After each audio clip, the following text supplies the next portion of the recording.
representing the diversity of our communities and actions to the cause. We would like to introduce some special people.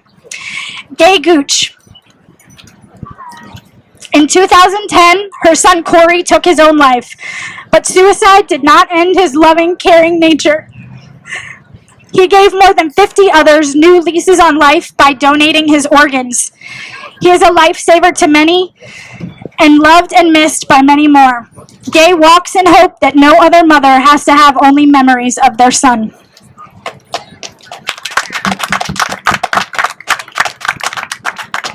Doug Gibson. Doug wears silver beads in honor of his friend Dave, who died by suicide in 2009 after serving in Iraq.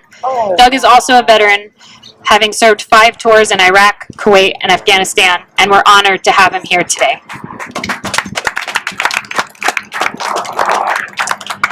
Celine Cesar.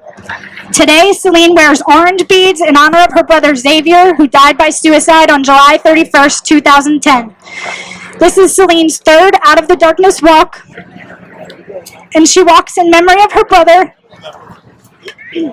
so that one day no family will ever have to feel the way she has for the past 4 years.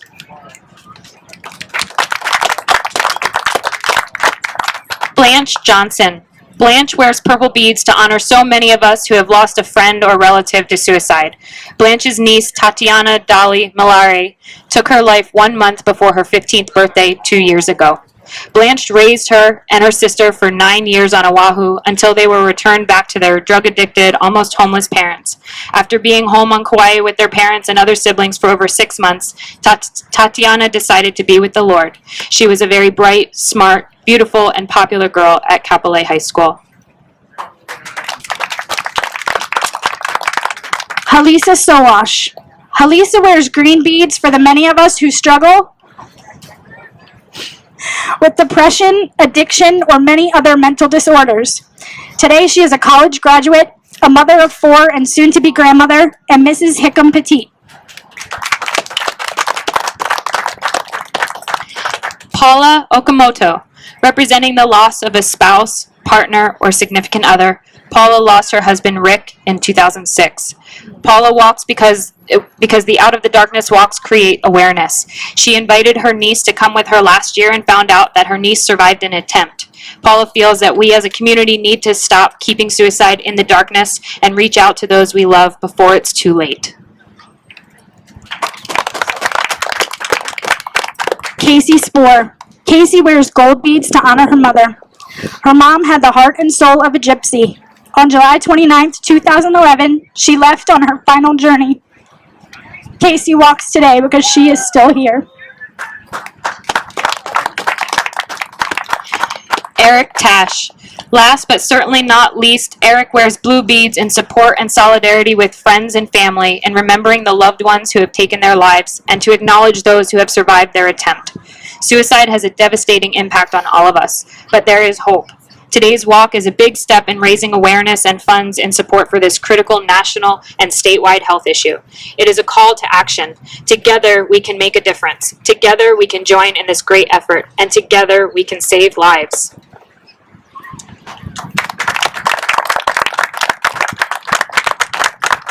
These courageous people, they represent our dedication, our commitment, and our strength as a community, and that no matter how dark life sometimes seems for those grieving or struggling with mental illness or addiction, the light of hope is always present.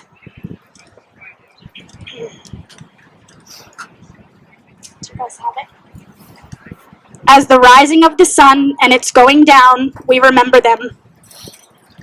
In the blowing of the wind and in the chill of winter, we remember them. In the opening of the buds and in the vapor.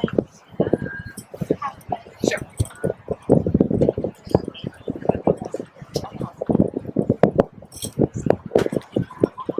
In the opening of the buds and the rebirth of spring, we remember them. At the blueness of the skies and the warmth of the summer, we remember them. At the rustling of the leaves and the beauty of autumn, we remember them. At the beginning of the year and when it ends, we remember them. when we are weary and in need of strength. We remember them. When we are lost and sick at heart, we remember them. When we have joys and special celebrations we yearn to share, we remember them. So long as we live, they too shall live, for they are part of us. We remember them.